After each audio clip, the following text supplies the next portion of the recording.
Welcome, everybody. So, this is actually going to be the first episode of the Rewilding the Mythic Self podcast. I am doing a bit of a brand pivot from the Creative Liberation podcast.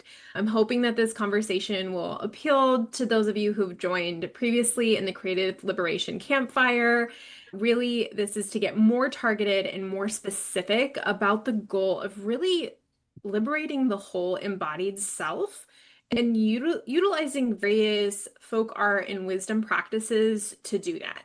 And so far, I've invited several soul-aligned members that I've worked with to restore and revive my connection, not only to my own intuition, but really my whole sense of self, of really getting in touch with really deep layers that, in my case, have really been repressed and silenced by various communities and systems I've been involved in, from growing up in the Bible Belt, from going through to over 13 different schools in my K through 12 journey, and then many dances with the academy and whatnot. It's easy to lose your sense of autonomous self-direction in those systems. And for me to be able to have a guided pathway out of defining myself as an institutional people pleaser, I've needed to work with others who have developed skills and guidance with alternative systems that are much more self-led, self-driven,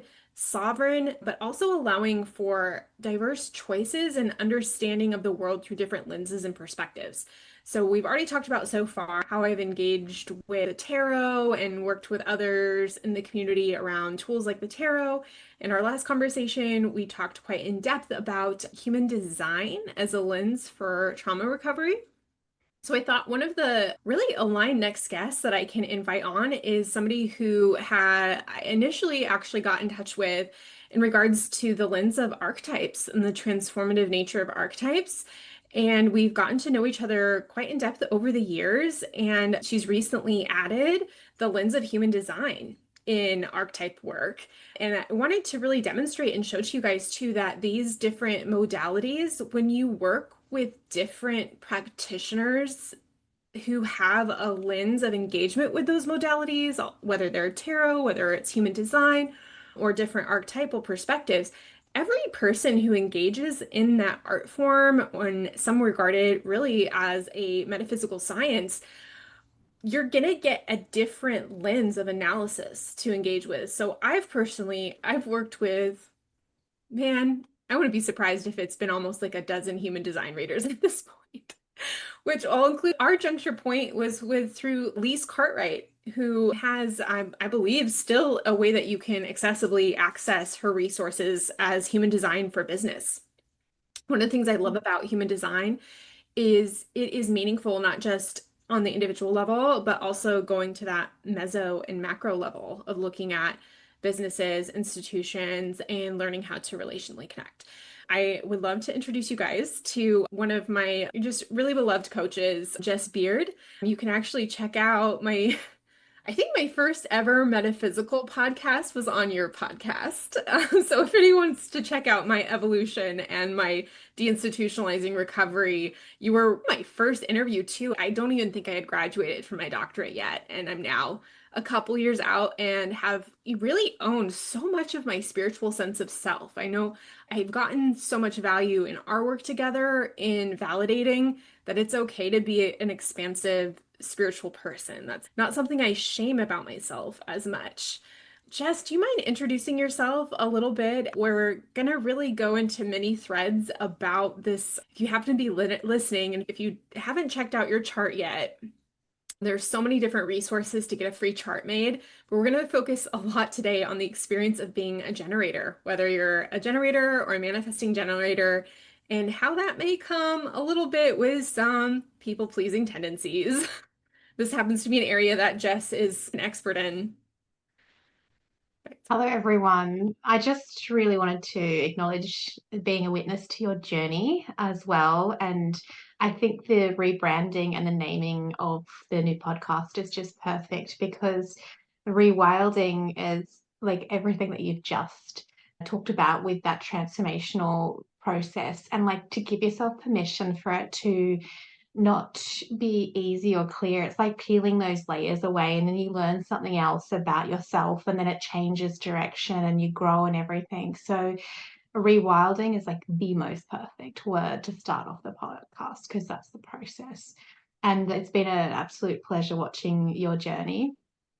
So, for your audience, I've been working with archetypes and energy healing and light language for about nearly 5 years in my business, about 4.5. And I'm one of those people during COVID just had to pivot and their life completely changed. So, I went from normal working in 9 to 5 to I need to take all these skills and things I've learned over the last decade or more to see if I can help some people. And it's been like a really amazing process. And I had an archetypal empowerment program and then small courses and kind of boutique courses I would create, all based around empowerment, sovereignty, your different issues that I see that are faced. I would create something or other to help people with that, with reprogramming mindset, and I become more and more fascinated with human design. And that's when I bit the bullet and I went back to study and I just got my advanced certification in it so that I am an actual certified coach in it. And it's just added a whole new layer of tools that I can help people with. And it's taken the like embodied archetypal, which is like core personality aspects, and then I'm able to see the energetics of like why are we doing these different things. And I'm really that's my jam with the human design, is like really going into the energy centers, the channels, your incarnation cross, and seeing energetically why we're predisposed to some things archetypally and what's causing things on an energy level. So I'm just absolutely fascinated with the direction. Even myself, who's been doing this for years professionally, I'm also rewilding myself and also going through those transformations. It never stops. And I wanted to reassure people of that as well. Yeah, I love it. So the previous guest that I had on human design, Sarah Gerling, I really love what she shared. It really hit me in several layers since that episode, that the way she talked about human design is that once maybe you've never heard of something before, but once you bring somewhat to conscious awareness that this could be a pattern that you have. When you first hear about something in human design, especially when you get to the gates and the channels. So I think Sarah said this, that like when you're starting with human design, it's very like the basics, cliff notes is like your strategy, your authority, and your strategy, authority. But What's the third one? your profile, Yeah, and your profile. Those are like the major defining bold things to learn first. However, once you get a hang of that and you start learning about the different gates and the channels and the conscious and the unconscious aspects, the complexity really up levels, but also the intensity and the potential for really transformative life insight. So, a lot of the things when you learn about the different gates and the channels, when you first hear about them, they might throw you aside and be like, I'm not sure if that applies to me or something. The way Sarah put it is that you bring it somewhat to your conscious awareness, and gradually you start to notice where that does show up in your day-to-day life, and it's this really relieving effects. Like I think part of what I love about human design, especially as somebody who's neurodivergent, is it can become a tool to start unmasking, because like part of human design, right? The goal of the founder who channeled it, from what I understood, was to create a process of this depth of reflection, which would not depend on gurus. There's not like one all-knowing human, but they can bring awareness to these traits that you have and then learn to wield them or understand like the benefits and drawbacks of them so that you could build scaffolding. And to me, that really struck me as neurodiversity affirming. Like it's the neurodiversity affirming appeal to spirituality because, like, when you learn about if you're neurodivergent, which I had like really brilliant neurodivergent mystic in my orbit that just proposed like this amazing thing. Her name is Jennifer, and she was talking about how neurodivergent might just be also expanded consciousness, where you're starting to attune your nervous system to broader cycles. And it can be a sense of expanding your conscience beyond what is really incentivized in our institutions, which can sometimes have these like parasitic traits. Which I bring this up to link that into people pleasing tendencies and generators. And I think, I'm not sure if I heard about this from Sarah or if you know about this, Jess, that there's these developmental stages that were channeled in relation to human design that like initially there was a lot more generators on the planet or something, and that generators are regarded as like the builders. Could you speak to So originally you had mainly manifestors and the generators, or the mani-gens might have still been around. So the generators are the world builders and the worker bees. So we just have access to so much energy that we are inclined to just go do different stuff. We're always doing something. We're always building something. We just have so much creative energy that the manifestors would say, hey, let's build this, let's do that. And we're just like, great, let's do it. And then Ra, the creator of human design, he, during the human convergence in 1987, I think it was 1987 or 89, 87, I'm pretty sure. And he went into a channeled state for a full week where he just had all this information downloaded to him. And he talked about in the 1800s that the projectors pretty much came on as a actual type. They really activated, and as humanity took a kind of a bit of a quantum leap, we can't be just stuck with the chakra system and the old energetic templates, and even just some of the older mythologies and different energy systems and different stuff. Things have been quantum leaping. If you look at the 1800s, how things rapidly shifted. We birthed into the industrial age, art and science all split. Like so many things happened, and there was more potential for people to break out of the mold a little bit from here's the rich people who have power and here are the poor people, and opportunities for growth and different changes of power shifting and paradigms came through with those projectors being born.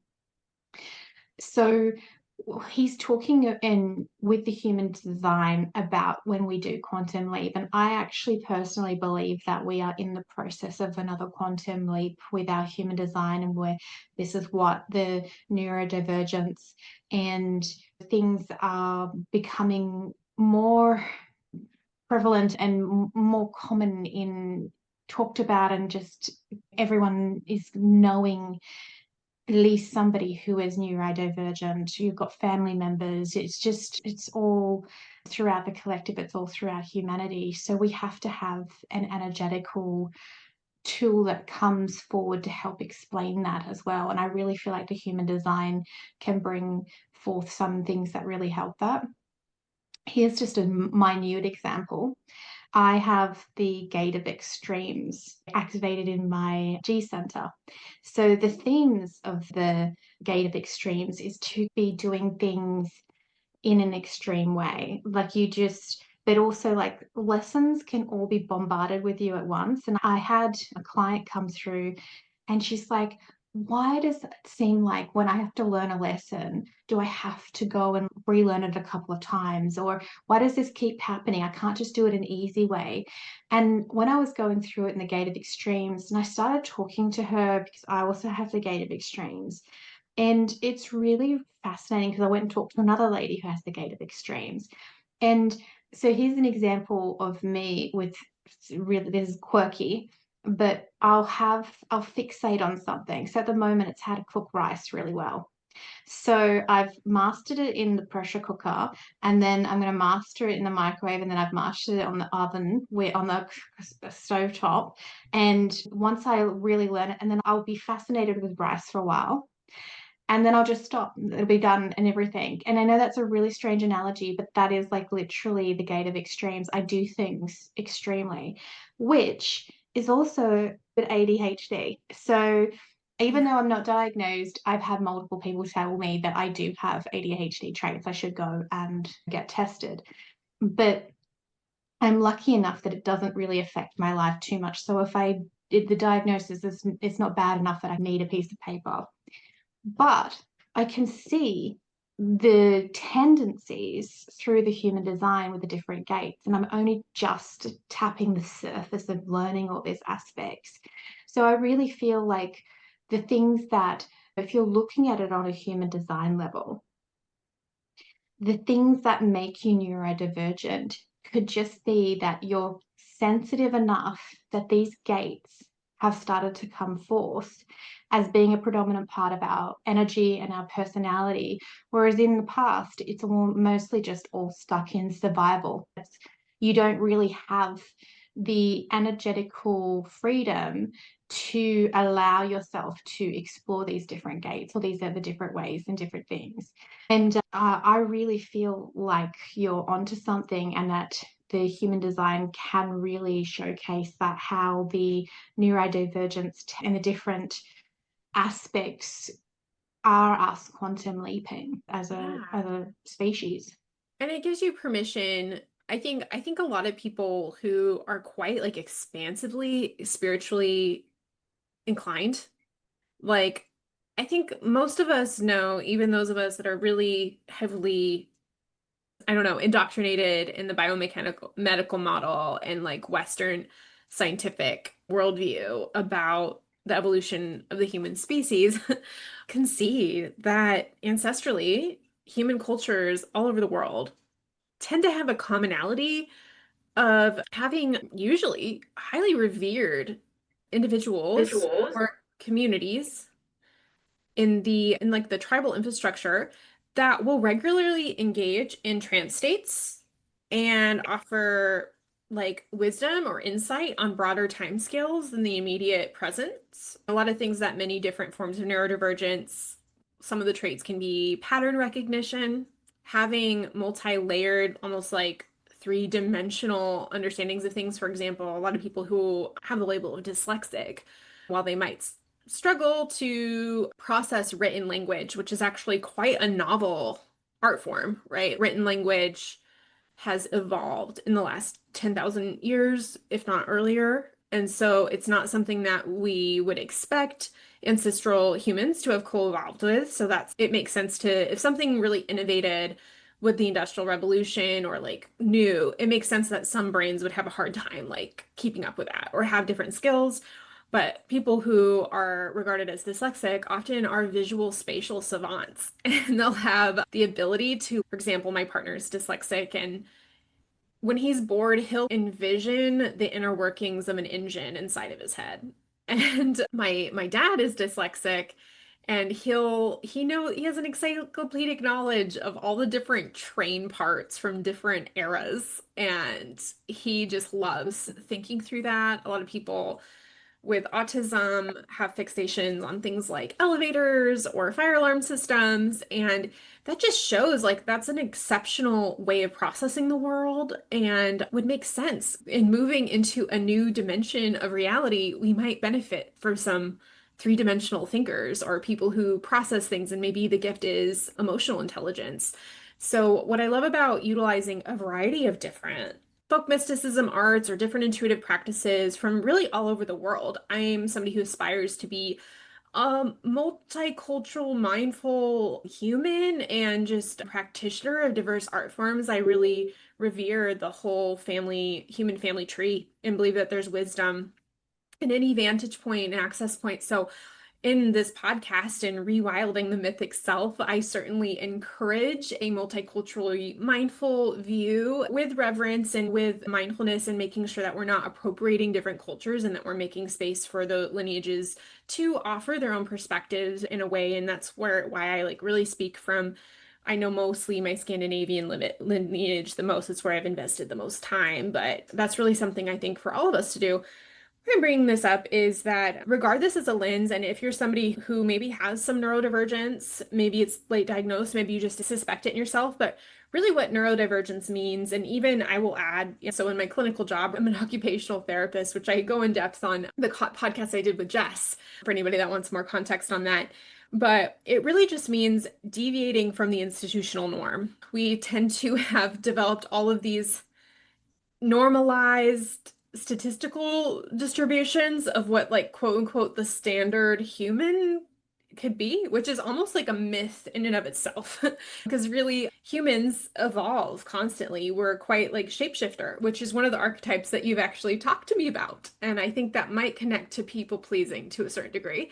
And really, if you deviate from the norm, that doesn't have to be regarded as a pathology, right? We can rebrand that language. We can relate to our gifts and our strengths and our challenges with wording that brings out the most empowerment. And that's the thing I love about human design is it's pretty neutral in terms like anybody that gets their human design chart, no, you're gonna walk out of that session if you get a reading or just going through my body graph, you're going to walk away feeling quite like exceptional and amazing and empowered about your traits. And even when you have, say, centers that are opened versus centers that are defined, there are benefits to having open centers and there are benefits and challenges to having defined centers.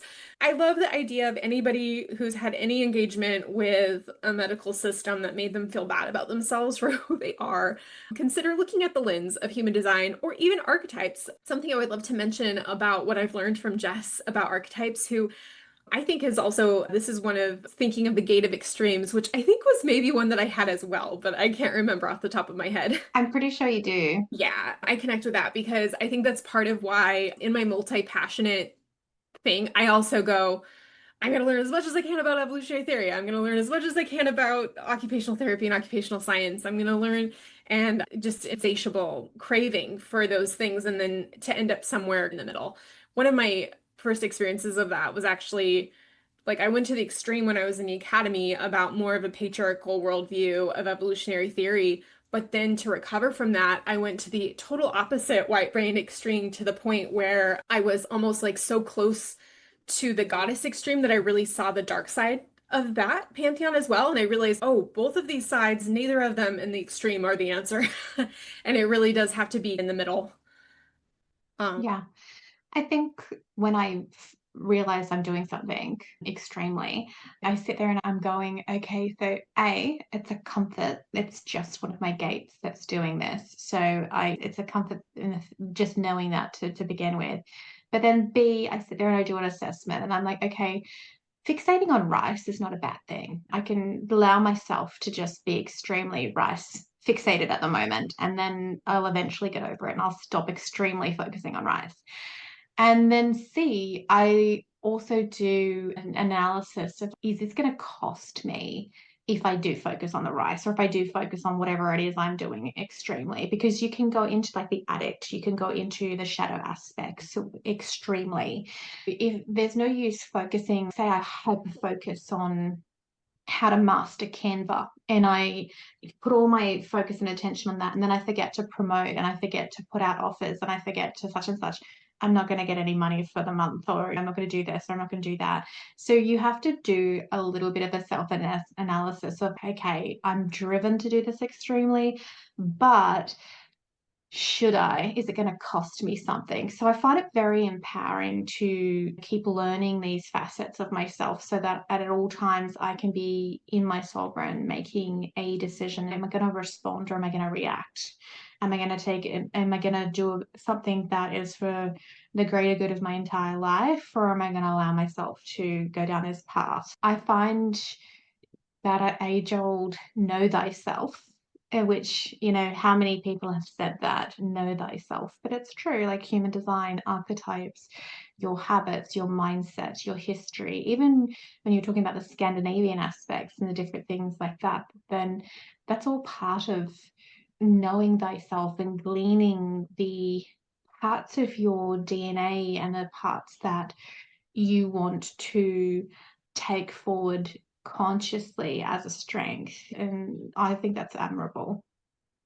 Yeah, I think that there's an expanded sense of self. I know we're talking actually quite a bit about neurodivergence, and I would say that there's quite a few strains of neurodivergence that I would say is probably constructive to be on guard for possibly having people-pleasing tendencies. Many people that have either diagnosed or undiagnosed neurodivergence, one of the basis of developmental trauma, that's a common thread, is getting a lot of corrective feedback in early development for not conforming very well with the sort of state sanctioned way to learn, or like conventional social norms, not picking up on, not perceiving, not adapting to those. And so that can come with a lot of corrective back, and it can come with a lot of things that I would call like institutional gaslighting, in a way of making it seem like the way that you do things is wrong and the way that we normal people are doing it is right. So please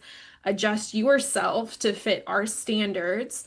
And if we do that from whatever angle we have as like a divergent individual, you'll learn from an early age that if you do that, the corrective feedback might stop, or you might even get rewarded. You might get accolades, validation for being a good little girl or a good little boy and like following the rules. And from that, over time, decades and decades of that trait, if it gets, especially, it continues to get rewarded even as adults, right? If those that are really conforming to the institutional standards, and I find that a lot of high control group type conditioning, it shows up not just in niche spiritual communities, it also shows up in corporate cultures.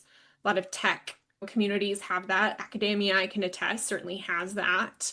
Many human health and service institutions that I've worked in, those lenses for recovery from high control group, which is what I'm working towards, creating space to also have some offerings to support. That's part of the lens of deinstitutionalization, is creating space for those of us who have lost our identities in these organizations, because that's part of what happens is over time you compromise what in human design I think is regarded as the not self, or being conditioned by your outside environment.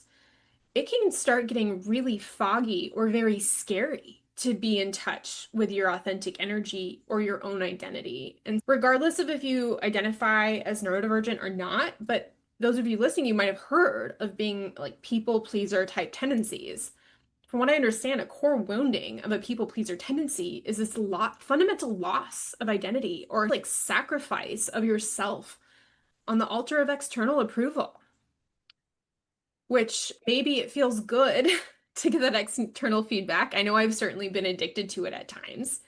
And I think actually I got an opportunity to take Jess's course that is called Heal the people pleaser. Healing the People Pleaser. And oh my gosh, it's a very short course. I think I completed it. Just maybe like I binged through it. I think it only took me a couple hours, if I'm not mistaken. My life was incredibly different like the next day, because I had not heard that. I think from a neurodivergent standpoint, too, one of the things that I wanted to express is having these broader lenses that are both ancestral or like almost cosmically relevant.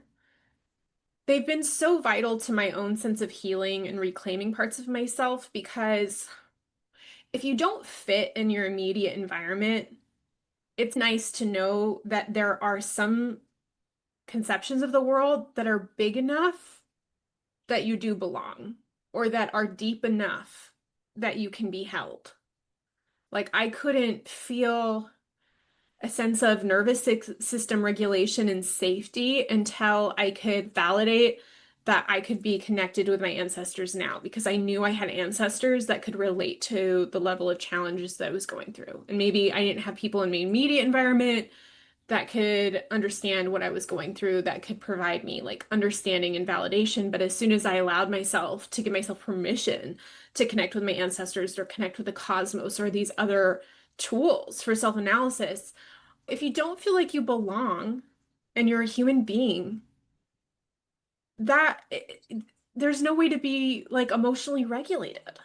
So I think we need to explore possibilities, where we do belong, where we are here for a reason, where we do have skills and traits that are valuable, even if they're not understood by the immediate community that we're part of. Which, by the way, Jess, doesn't that tie into kind of the intentions of the new community that you're building with the Alchemy Lab? It is. I really wanted an affordable community. I'm really good at holding space, keeping it high integrity, and there'll be different teachings on archetypes and human design and anything that the community members bring up. If I can know the answer, I will create a teaching for it or a video. There'll be coffee chats where you just get to really just meet and talk with like-minded people. I'm going to do that via Zoom.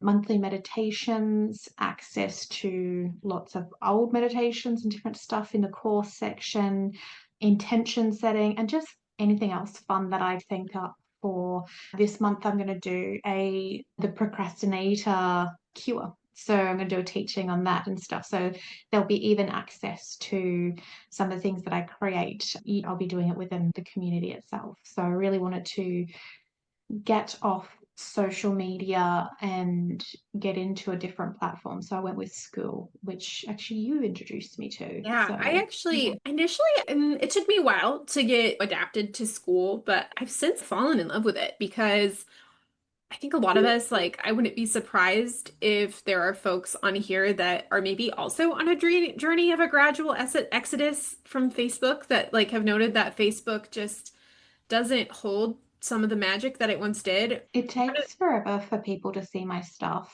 I'm not shadow banned. It's just there's so many people on Facebook that they just don't prioritize things. So I'll put out something and I'll get some initial comments, and then the next day I'll get some more comments, and then the next day I'll get some more comments. And I'm like, wow, it's taken 3 days for my stuff to filter through onto your feed wall. And I'm just like, it just feels constrictive. And it also, like, how can you have a community that's thriving if not everyone gets to have access to the information all at the same time? So that's why I really wanted to get off the really busy platforms and create something that is its own little container, It's you more know? sovereign, So it's more self-contained, and you can curate the energy that's part of the space. So one of the things that I really love about school too is, man, these algorithms, even if we don't know who we are, these algorithms know who we are before we do. And I'm sure it's funny, even with the rebranding of this podcast, it will likely be clear that if you have any dance with late diagnosis neurodivergence, like that's likely going to be a prominent theme on our discussions going forward. But that is to say that if you don't identify as having neurodivergence or haven't been diagnosed, please feel welcome here. I both in my community and I imagine in Jess's as well. I don't know if this resonates with you. I want people who regard themselves as a little bit as misfits or like spiritual weirdos. I want you to feel welcome here. Like I love being around odd ducks. You guys are my favorite people. So if you feel like you don't belong many places, I hope in my heart that you feel like you belong here because I like being with the odd ducks. And one of the things that is a common trait among my brand of neurodivergence is impulsive spending. I am incredibly vulnerable to Facebook ads lately, and I like have to go on quarantine at times. But school is really safe. There's not a lot of advertising on the platform, and you get to self-select into the communities that you feel like you want to be a part of. There's many neurodivergent friendly features, such as a centralized calendar that usually has all the Zoom links embedded in one place. You can yeah, get the notifications that you sign up for directly on your phone, and it's built in that you can have messages, and the platform actually encourages some some people might not regard it as introvert friendly, but to me it is introvert friendly when there is scaffolding for how to facilitate social mhm. communication. And I really despise the Facebook culture of kind of walking on eggshells. Like, I'm actually getting triggered in some online communities where sometimes it's like the stated guidelines, like, even you can violate the stated guidelines just from misinterpreting the energetics. And I like I having it I really would go clear. Yeah. I would go even further and say some of the groups, can have moderators or people that are in charge of it who are in their own ego state. And then so you'll have the list of rules, and then you get reprimanded or in trouble and you haven't broken the rules, but it's because they've got a bad mood day and different things like that. So that's another reason I got quite sick of different Facebook groups, is because I felt like the people who were in leadership have no idea how to hold space It and just have, recreates and the high control group vibe that we're trying to get yeah, away from in a way. yeah, And who's there's a the cool scarcity mindset. person? Yeah, who's the cool people and who's the inner circle and all that stuff. And it's just, I went through that in high school. I don't need to relive it in my 40s on Facebook. Yeah.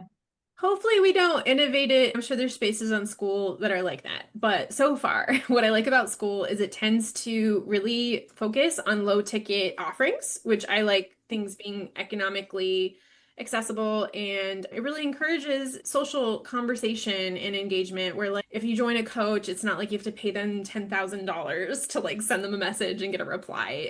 It just feels more friendly. So if you're trying to get off Facebook, especially, and even if you're not, just I think check out school. Like there's a lot of really amazing offerings happening over there. I just find that like I'm almost spending more time there than any other platform, and it's so wonderful that you don't get advertising. So I highly recommend if you resonate in this conversation, you're gonna love the offerings that Jess has in her membership. It's currently $9 a month. So Mm-hmm. such a steal. It's not, you're not locked in or anything like that, so you can try it out. And it has a 7 day free trial as well. Yeah. Perfect. And one of the side benefits to I did the Heal the People Pleaser course, which as I mentioned before, was deeply transformative. And this was before I really was taking into account some of my generator traits. So the reason that we brought up how the world was started and it was built by generators. And if you're a generator or a manifesting generator, you create in response, which is a wonderful thing where I found that this is where the academy really got me because having the assignment and having the thing that somebody was asking me to do, it gave me something to create in response to. And I've actually have had a hard time in deinstitutionalizing myself and figuring out if I want to be self-led and self-driven and I still need to create in response. It can be a complex journey to get out of the people-pleasing dance because you get that validation, right? When you're used to getting like punishment for doing your own thing. And then people also, you get into kind of codependent enmeshments for others that really maybe need that generator energy to manifest stuff that's maybe their creation, but maybe it's not your soul work to do, right? Yeah. So I'll talk about it archetypally and then we'll go into it from the human design perspective. So you perfectly spoke how, from an academic level, it triggered within you. But because it's an archetype, the shapeshifter archetype, which is the people pleaser, it literally means you shapeshift into other things for a variety of reasons. So in this instance, you're very academically driven. So you have to shapeshift and become like whatever they need in order for you to get them the marks that you need, the validation, the external validation. And you get that, yes, I got an award for this by doing it this way. But what you're doing consistently over time is you're suppressing your truth. You're suppressing how you would like to deal with it. You're suppressing your artistry, your sovereignty, the way that you would like to express and do something. And sometimes it's really horrific because you can know that there is a better way of doing something, but you have to conform and mold and be this chameleon in order to fit into this academic structure, in order to get like a result. Like every part of your body and soul is screaming, hey, there's a different way of doing this, but I don't have the space to be able to bring it and birth it because there's no room in academic world. I have to speak in this confined way of speaking. And you So you get programmed to be that chameleon, to keep doing it that way so that you can get that external validation while also suppressing yourself. That's perfect description of how you've got triggered by an experience in academic and how it's built. When it's archetypal, it goes through all layers and levels. So you will also learn to people please and be that chameleon with your family, with friends, with everything. There is usually a defining kind of moment or something in your past which will really activate it. So for myself, when I was about between 15 and 21, there was just a lot of death in my family. And then there was cancer with my mum, she survived, and then cancer with my dad, and he passed when I was 21.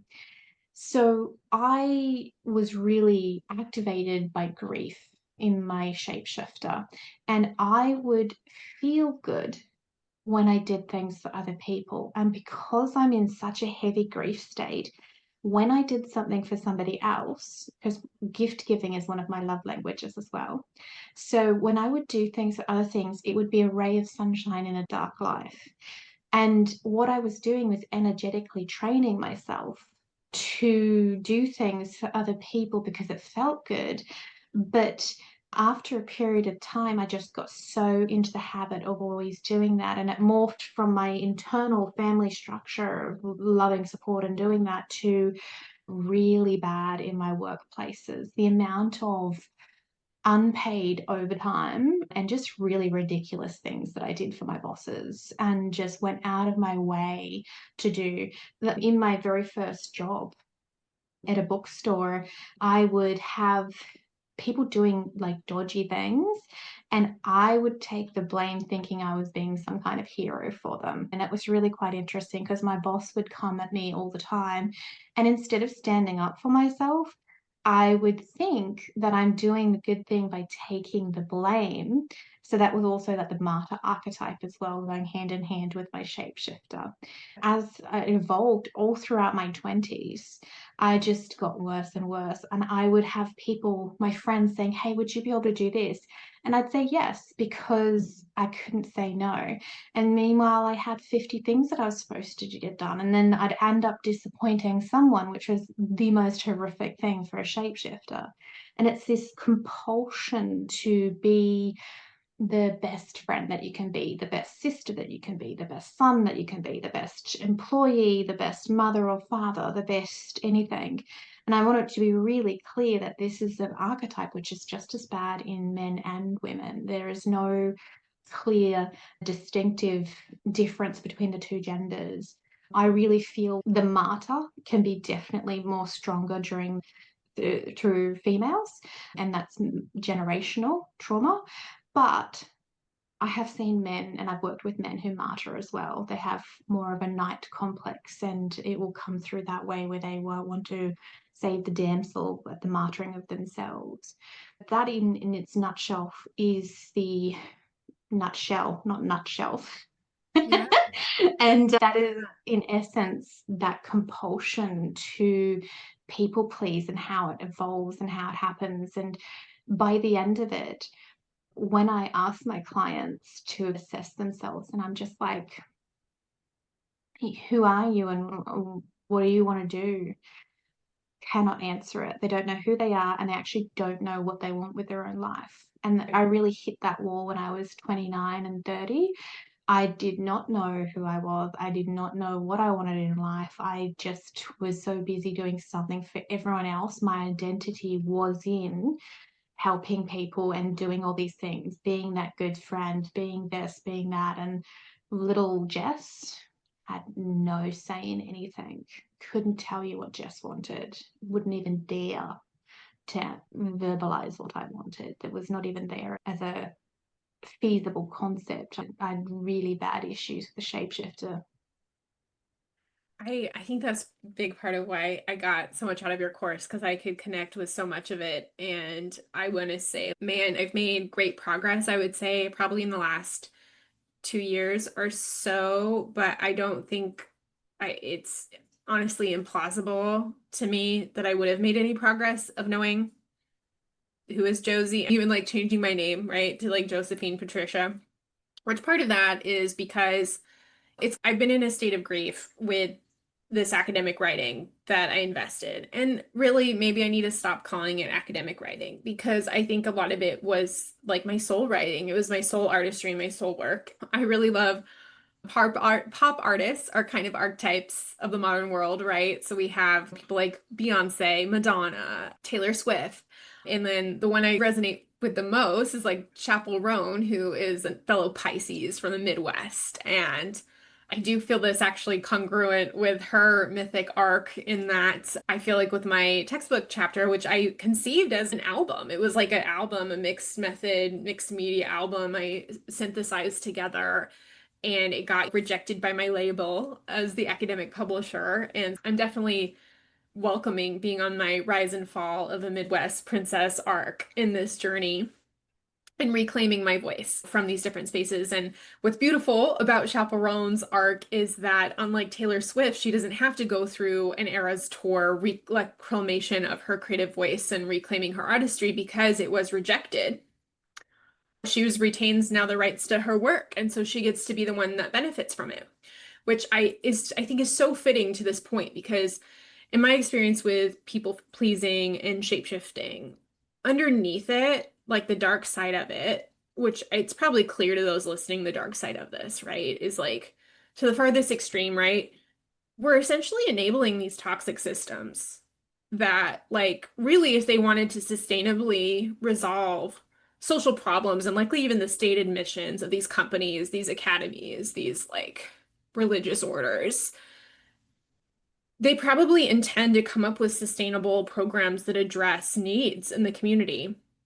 But what happens is when the mechanism by which that work is done is unvalued and uncompensated, those who are offering that labor, even though it maybe like feels good, but also pretty much doesn't, we're allowing those who are often like, even sometimes like overtly pillaging the life force in that system for even totally maniacal gains. We're allowing that to continue unchecked. And it's just something to reflect on. Like people pleasing and codependency probably really go hand in hand. But when I think about what was in it for me, those patterns that I had, and I think you're so apt to bring up the role that grief can play in this process because grief just shapes your identity to the core and it brings up some of the biggest, deepest questions. Like a lot of us avoid going into the underworld and seeing what wisdom it has to offer us. And so, what I can identify in my own life and my own path, and those who are listening can decide to what degree these play a role in their life or not. Everyone has different journeys with this, but fear of rejection, fear of abandonment, avoidance of my spiritual power, my spiritual growth, my life path, my mission. I think there were times where it just felt more comfortable to be in a state in avoidance of those things.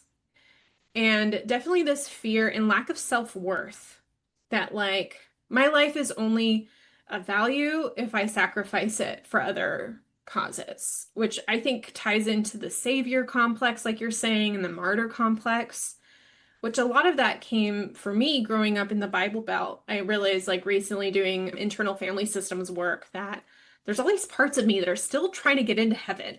And the messaging I got from a young age was to sacrifice my life force energy to others, particularly to patriarchy as the mechanism for that. However, in my wisdom as an involved and powerful, wise woman and connected to ancestral energy, have known that no, absolutely not. I was not here as a child to give my life force energy over to like often charismatic men that would use it to encourage violence and subtler colonial agendas. That's not what my soul came here to do. And it's okay to pull your energy out of those systems now. And really, you can metaphysically do that at any time. In a quantum field, you can call back your energy from any of these timelines and recalibrate. And I think that's the hopeful thing. The wisdom of learning about these patterns is that you can also, once you're aware of them, you can take steps to evolve them and get the right supports in place where you're not alone with it. So, like tools like the Alchemy Lab or the Heal Your People Pleaser course just had really tangible steps to take to bring visibility to these patterns, to call my energy back.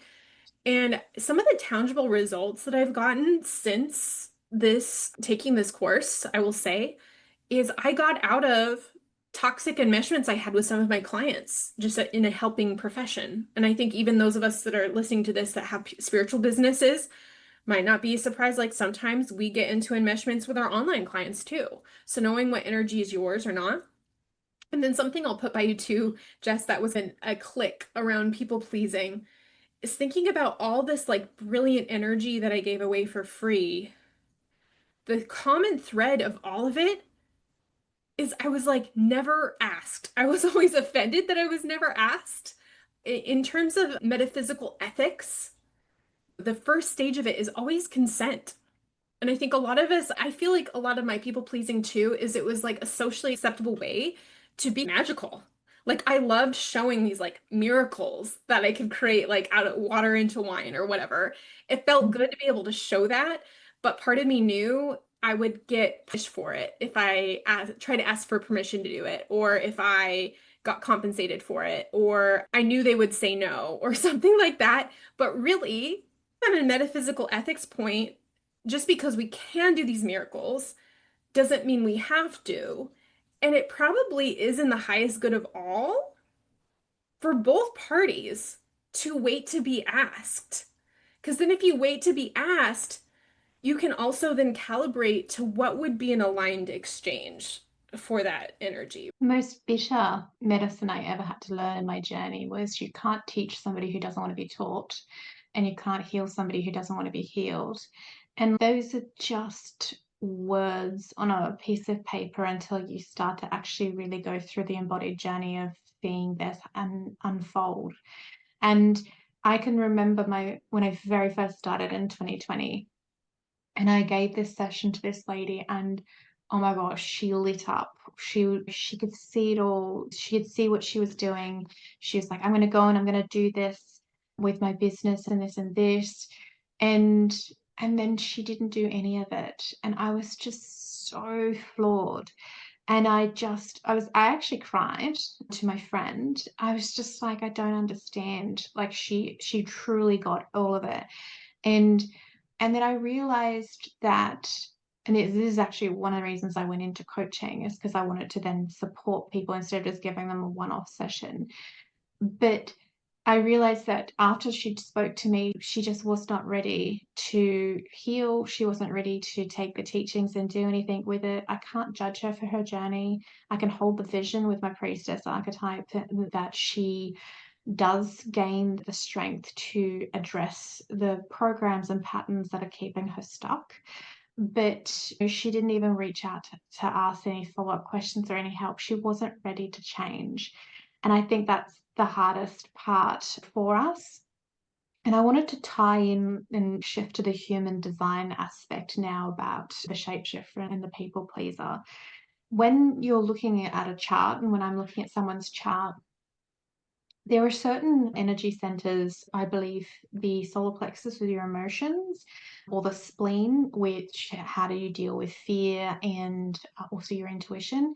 If they're open, I would immediately be looking at that as, oh, she or he could be more predisposed to people pleasing because of either emotional or intuitive or fear kind of aspects. So it doesn't matter what profile that you have got, could be a projector or anything. There are certain energy centers and learned behaviors that can 100% lead you down the path of shapeshifting. But I'm now sitting at probably, must have done about 70 to 80 readings now. And the vast predominant amount of those are generators and many gems, because we're about 70% of the population. So there's just more people out there who are generators and many gems looking for readings because we're more of the Earth's population.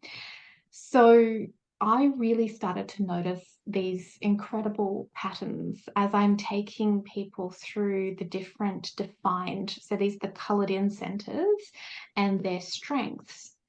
Now, generators and many gens, not all of them, but a lot of them have access to a lot of energy. We've got the sacral, we've probably got quite a few of the adrenals, sometimes up in the head ones.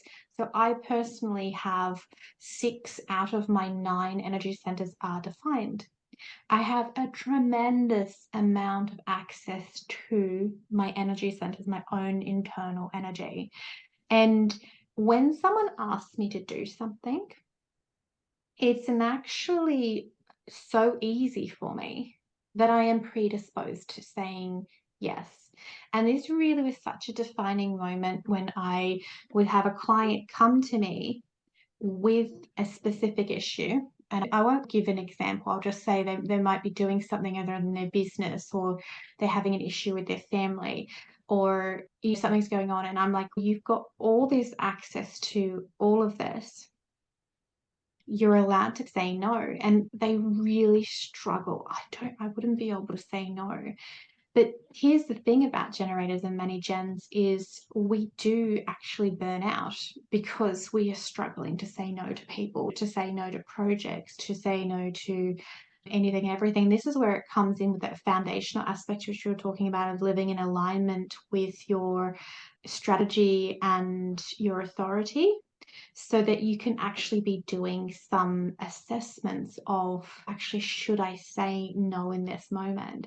And I would be so bold as to say that part of the biggest, harshest, hardest hurdle for the generators and the mani-gens is to actually learn to pause in the moment, no matter what it is, and actually do that self-assessment based whether whatever their authority is, whether it's sacral, emotional, splenic, mental, like whatever their authority is, like in that moment, what they need to be utilizing to see if, hey, I should say yes to this. And we're reprogramming decades, depending on your age, decades, and dare I say, even it's in our DNA, because there is just so many generators and many gens. Do you know I've got my two parents and the 5 of us children were all generators and many gens. We had none of the other types.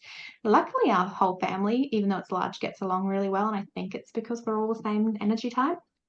And but it's in my DNA to just be like, yeah, sure, I can do that. Oh, can you go and lift this? Can you go and do that? Can you drive and pick this up? Can you do such and such? It's easy for me. I've got so much energy. I've just got so many of my energy points activated that it's not hard for me to do any of those things. And it's quite fascinating to really see how many of the generators and the many-gens just have this almost repulse. I couldn't say no to that. That's just so easy for me to do. But they're not actually doing that assessment and going, should I do it? Am I supposed to be off creating something that can help thousands of people, or should I be helping you move your house? You know what I mean?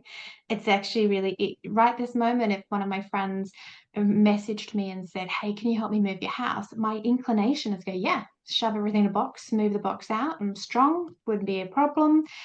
Really grounded energy. I'm just like, let's get this done. And then after I commit, I'd be just like, oh no, I've actually got a podcast. I've got a client with this, such and such. So I've had to learn that I can't just say yes, even though I could easily, and I'd be the best person on the planet to help you move the house because I'm just so good at it. I'm a Tetris queen. I just get shit done. Most generators just get it done, and many gens. So it's really energetically strange to make sure I pause and just go, hang on, should I just do an assessment here? And should I do this? Is this in alignment with my calling? Is this in alignment with everything? Now, those of you who are listening to this that might be wanting to start your own business or start to pursue your life's calling, you need every scrap of energy that you have got in your entire being to focus on that, because you're going to come up against your fears, your doubts, your sabotaging patterns, your worthiness, all these other different things. You have to heal every single one of those before you can fully step into your calling and really live your embodied purpose.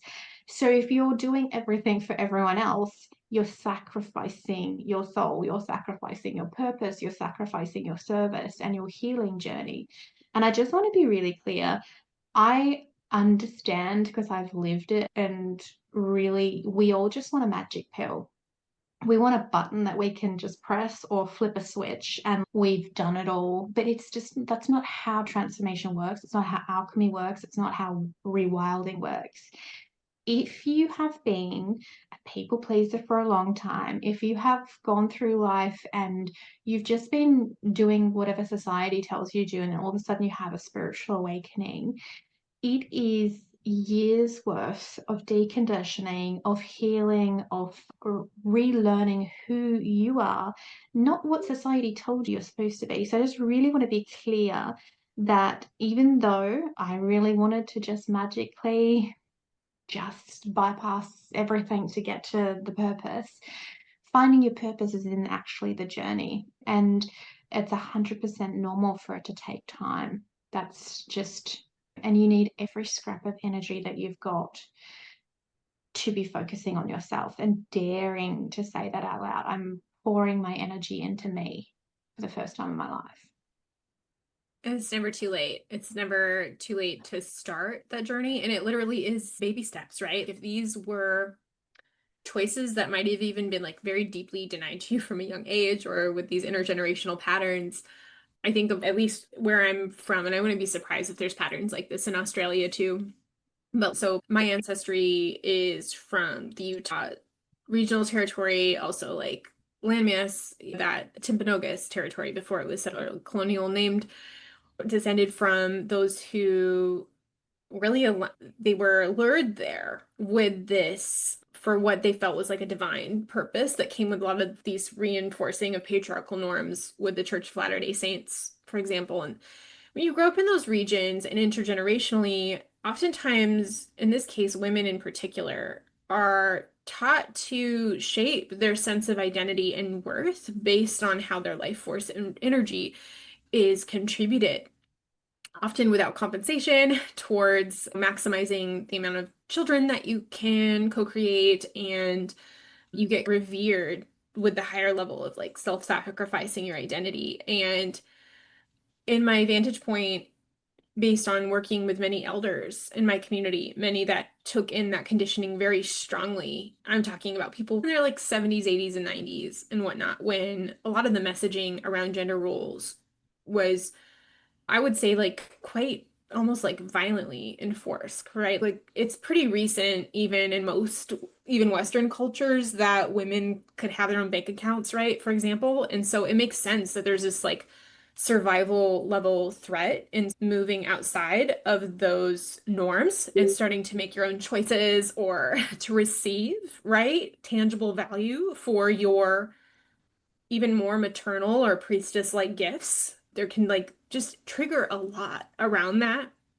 However, I'm bringing this up in that some of the intergenerational patterns I've noticed is it can be really important, even if you want to pass on your traits to your children. Letting go of that role can be a really important part, because if you're taking up all of that space with your feminine energy and you're doing things for others, it really can be a fundamental energetic block from that human developing the skill set to learn how to do those things on their own. We can actually play a role in blocking others from their soul's purpose by filling up the spaces of the lessons that they're here to learn. And we can feel like almost, oh no, I'm losing who I am. I'm taking myself out of the occasion by calling my energy back. So much of it is that void, sometimes that avoidance of our own power, of our own life path. And I hate to say this, especially talking about neurodivergence stuff, because this is such a trigger word for us, but to a certain degree, there's a level of kind of spiritual laziness that comes from this. And I'm saying that about myself because there's times where just surrendering and going with the flow and serving others, it's less work than having to make my own decisions. It's a painful process, like you're saying, like creating your own business, charting your own course.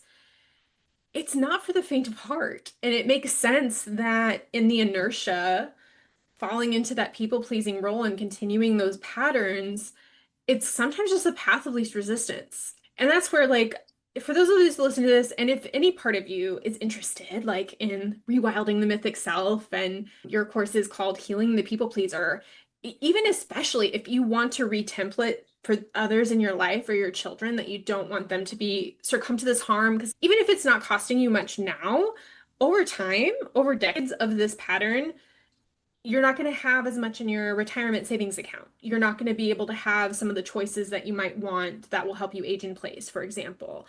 So, addressing these patterns as early as you can is going to open up so much agency and so much magic. And most of us, I believe, spiritually, we did come to this planet with a mission and with a special gifts that should be sustainably reinforced. And it's part of our planetary evolution to offer that.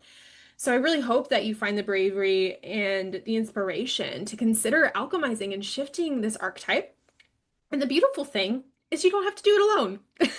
You got community here between Josephine and Jess, right? And you can find me also in the alchemy lab for just $9 a month. And if you do take the leap and want to try it out for a full month, Jess, we got a special offer, right, for them. If you're brought there from this podcast, Yes, this is something that we talked about beforehand as a little bit of a special offer. And if you join the Alchemy Lab and you specifically from this podcast and you reach out and let me know, I will give you a coupon and you can get the Heal Your People Pleaser for free. So if you come into the lab, you can do your 7-day free trial. Make sure that you're liking the vibe and everything. It's just starting out with new baby steps. Head in, you can introduce yourself, head to the calendar and see what we've got planned for the month.